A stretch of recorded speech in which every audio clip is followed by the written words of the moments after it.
നിങ്ങളുടെ ഫേവറേറ്റ് സീരിയലുകൾ ടിവിയിൽ വരുന്നതിന് മുൻപേ സൺ നെക്സ്റ്റ് ആപ്പിൽ കാണാം. ഇനി എല്ലാവർക്കും മുൻപേ കാണൂ.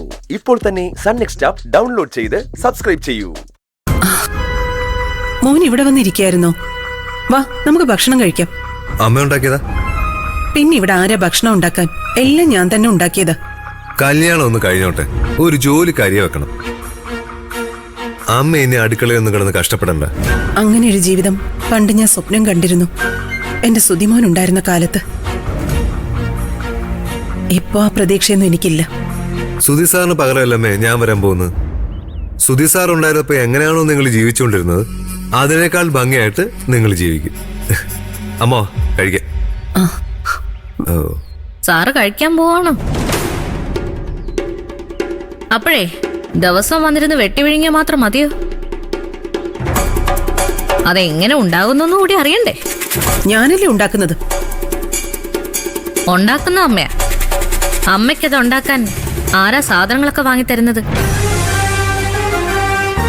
അതിനുള്ള പണം എവിടുന്നാ? അതിനെക്കുറിച്ചാ ചോദിച്ചേ.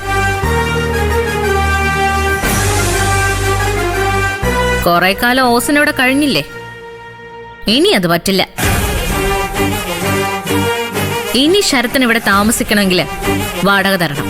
എന്ത് വൃത്തികേടാടി നീ പറയുന്നേ? ഇവനോട് വാടക ചോദിക്കേ. ഇവൻ ആരാന്ന് നിനക്കറിയാമോ? എനിക്കറിയാവുന്ന ഒന്നും ഇവിടെ പറയാൻ കൊള്ളില്ലമ്മേ.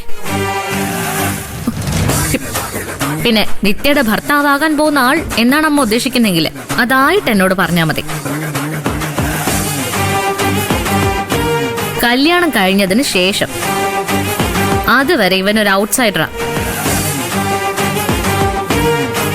ഭിക്ഷാന്തേ, അഭയാർത്ഥി. നീ കൂടുതൽ കയറുന്ന ഉരുളണ്ട. ഞാൻ സീരിയസ് ആയിട്ട് തന്നെയാ പറഞ്ഞത്. കോടീശ്വരനാണെന്നല്ലേ അവകാശവാദം. അതിന്ന് കുറച്ച് കാശെടുത്ത് വാടക ഇനത്തില് അമ്മയുടെ കയ്യിൽ കൊടുക്ക്. കുടുംബ ചെലവിന്റെ രണ്ടറ്റം കൂട്ടിമുട്ടിക്കാൻ അമ്മ ശരിക്കും പാടുപെടുന്നുണ്ട്. അമ്മയ്ക്കൊരു സഹായം ആയിക്കോട്ടെ. നീ വാടകയൊന്നും തരണ്ട മോനെ. ഇവളങ്ങനെ പലതും പറയും. ഒരു ഹൗസ് ഓണറുടെ വാക്ക് ധിക്കരിച്ചാലുണ്ടാകുന്ന ഭവിഷ്യത്ത് എന്താണെന്ന് വഴിയെ മനസ്സിലായിക്കോളും. വഴക്കിന് വരാതിരിക്കുന്ന ആ ബുദ്ധി.